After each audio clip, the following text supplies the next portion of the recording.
Pergunta frequente de alunos meus. O agachamento livre é um exercício fundamental?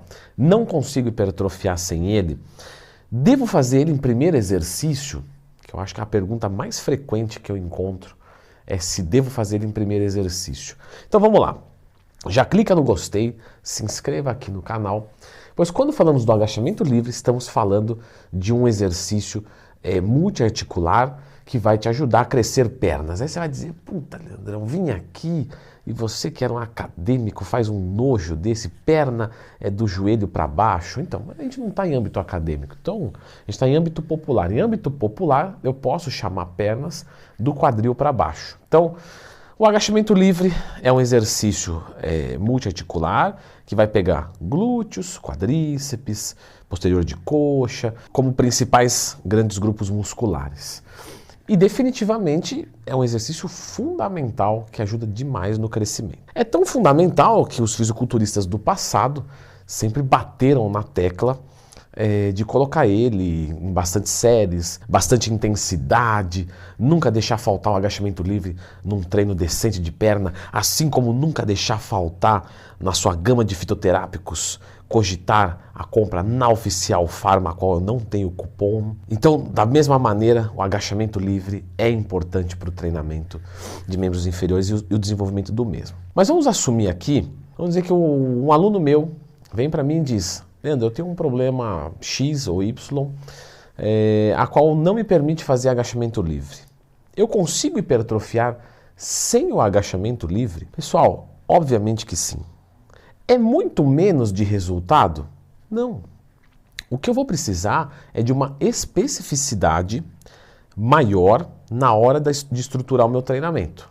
Então, por exemplo, homens. Eu estou montando um treino de um aluno meu e neste momento ele pode fazer agachamento livre, ele tem uma genética razoável, então eu não preciso treinar glúteos de forma isolada, ok? O agachamento livre já pega muito glúteo, bastante, glúteo máximo, que dá projeção, né? Glúteo médio e mínimo dá aquela sensação de glúteo esparramado, como se fosse deixar o quadril mais largo. Não é isso, mas é como se fosse. O glúteo máximo dá aquele porta-mala, tá? de perua. Perua é o carro, tá? Não é? Vai pensar besteira. O agachamento livre já trabalha bastante, ele quer ter aquele porta-mala de perua, então, mas ele já tem uma genética ok, então simplesmente o agachamento livre já está excelente para os glúteos. Não posso fazer agachamento e quero que o glúteo acompanhe um pouco o meu desenvolvimento de quadríceps posterior, adutor, etc. Nesse sentido, se eu também não faço um leg press, uma passada, tá? Porque tem vários exercícios que vão pegar glúteo, não é só o agachamento. Vamos assumir que eu não consiga fazer nenhum multiarticular. Pronto. Então eu poderia pensar em colocar alguma coisa que ativasse o meu glúteo máximo. Algum exercício isolador, sei lá, 4 apoios. Por mais difícil que o homem seja fazer esse exercício, porque o homem normalmente é mais forte, então ele precisa colocar muita caneleira para conseguir ter intensidade, mas ele precisaria se preocupar com isso. Então, eu tenho um exercício só que pode trabalhar muitas regiões. Se eu não faço ele, eu preciso continuar trabalhando essas regiões. Agora de forma específica, que é como dá. Então eu preciso fazer cadeira extensora, mesa flexora, glúteos máquina, cadeira adutora, abdutora, etc. Simplesmente isso. Então dá para eu conseguir um crescimento de membros inferiores sem agachamento? Com certeza, sem nenhum tipo de dúvida. O resultado é idêntico. Olha, quando a gente fala de idêntico, é até complicado a gente afirmar que sim ou que não. Como é que eu vou testar isso? Você já pararam para pensar, como é que eu testo isso? Ah, mas aí pega um grupo e tal, mesmo assim. Agora, é seguro dizer que grande diferença hipertrófica? Não. O que vai requerer é uma inteligência muito maior na hora de estruturar um treinamento, porque eu vou precisar focar mais nos isoladores, verificar se esse isolador nessa carga às vezes não fica mais do que o necessário. Então, sei lá, vou fazer um exercício de glúteo para homem, coloco muita intensidade, cresce mais o glúteo do que o quadríceps, não é a forma física normalmente que os homens esperam. Então, sabe, preciso de uma fineza maior, vamos dizer assim, mas eu consigo. Porém, quando a gente não faz agachamento livre, normalmente existem outros exercícios multiarticulares que a gente consegue fazer. Mas é difícil acontecer uma pessoa que não pode fazer, por exemplo, uma passada, um afundos, um avanço, um leg press. Às vezes não consegue fazer o agachamento tradicional, livre, barra nas costas, mas consegue dar uma agachadinha com a barra na frente. É difícil uma restrição total que deixa a pessoa só fazer extensora, flexora, adutora e abdutora. Pô, acontece, como eu disse, mas não é tão comum. Próxima pergunta. Devo colocar o agachamento livre em primeiro exercício sem nenhum tipo de variável? Obviamente que não. Então, por exemplo, o agachamento livre feito em primeiro exercício, ele é excelente, só que temos várias considerações aqui a se fazer. Agachamento livre é um dos exercícios que mais trabalham a parte cardiorrespiratória. Levantamento terra tá junto. Então, se eu pego uma pessoa que está com condicionamento cardiorrespiratório chavaiado, derrubado, você vai pensar que ele não vai conseguir levar até a falha, porque simplesmente o coração vai parar, calma, não vai morrer. Eu digo é que vai fazer parar o exercício antes de você atingir a falência nos membros periféricos. Ou seja, eu vou treinar mais o meu condicionamento cardiorrespiratório do que os meus membros inferiores.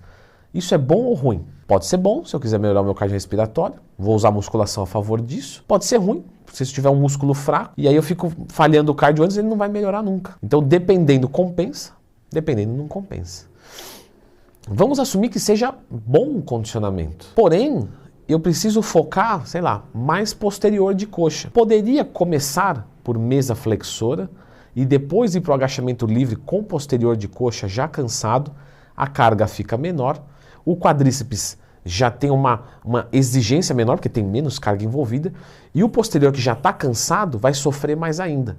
Foco um músculo fraco. Posso fazer isso com o glúteo? Também posso. Posso fazer com o próprio quadríceps também? Para transformar o agachamento livre num exercício que foca ainda mais o quadríceps, que é o principal já? Também ficaria válido. Então eu posso usar uma técnica de pré-exaustão que me permita jogar o agachamento livre para segundo exercício, tranquilamente. Poderia fazer o agachamento livre em último exercício? Pode. Uma pessoa que tem o cardiorrespiratório muito ruim pode cansar bem a coxa com outros exercícios que ela dê conta. E por último, para acabar de ferrar, você coloca um agachamento livre, com a carga muito mais reduzida. Ou seja, o cardiorrespiratório vai dar conta. E aí você vai falhar nos membros inferiores, que é o objetivo do exercício para esse indivíduo nessa etapa. Então, tudo tem que ser muito bem analisado. Você dizer que o agachamento livre deve ser o primeiro exercício, não necessariamente. Quando que é bom o agachamento livre em primeiro exercício? Vamos pegar um indivíduo que está bem condicionado, aguenta legal, membro inferior está fraco, desce o pau no agachamento livre, porque aí ele vai recrutar um monte de fibras, um monte de unidades motoras, tudo ao mesmo tempo, e isso vai ajudar a criar um volume. Vou pegar um indivíduo que está com o cardiorrespiratório ruim e eu quero melhorar isso nele. Então eu quero que ele fale o coração e o pulmão antes dos membros inferiores, nessa etapa, pelo menos da periodização. Vou colocar em primeiro exercício. Vou pegar um recém-iniciante, tá? Porque o iniciante, o agachamento livre, ele tem muita complexidade no movimento, e aí ele pode não conseguir executar com boa destreza, se machucar, não fazer um bom rendimento, etc. Então, o iniciante normalmente faz mais na máquina e tal, quando ele vai para um nível intermediário, mas assim, um intermediário que está recém saindo realmente do estágio iniciante, ele não tem boa quantidade de massa muscular no corpo inteiro, normalmente, mas vamos assumir que nos membros inferiores ele não tem, e aí ele vai fazer em primeiro exercício para construir. Agora nós vamos assumir um indivíduo avançado, que tem membros inferiores muito bons, só que ele tem, sei lá, o adutor de coxa muito ruim. Ainda que o adutor realmente não dá um desenho tão grande, ele ajuda muito no tamanho. Tá? Um erro muito do pessoal que eu vejo é falar assim, adutor de coxa não dá muita estética. Sim, mas ele cria volume, e aí o diâmetro da coxa vem aumentando.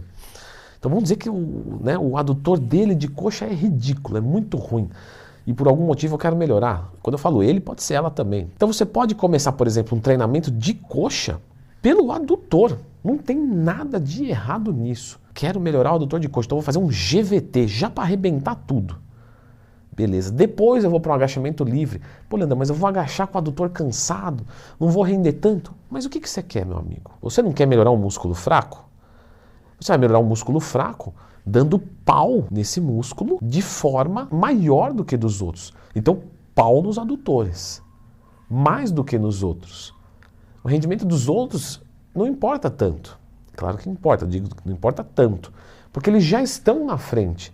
Então para que você quer estourar um quadríceps para criar uma assimetria maior ainda? Não, você vai focando os músculos que você tem fraco. Você vai focando os músculos que você tem fraco e assim você tem um detalhamento do seu físico bom, porque nem tudo que é grande é bonito. A gente sempre tem que lembrar disso. Leandrão, você já fez algum treino de coxa aqui no canal? Por exemplo, com foco em posterior de coxa, com foco em adutor, com foco... Já, pessoal, lembra sempre de procurar Leandro Twin mais tema. Porém, eu já vou deixar um aqui engatilhadinho para você de um treinamento de coxas completo, sem foco, para crescer mesmo.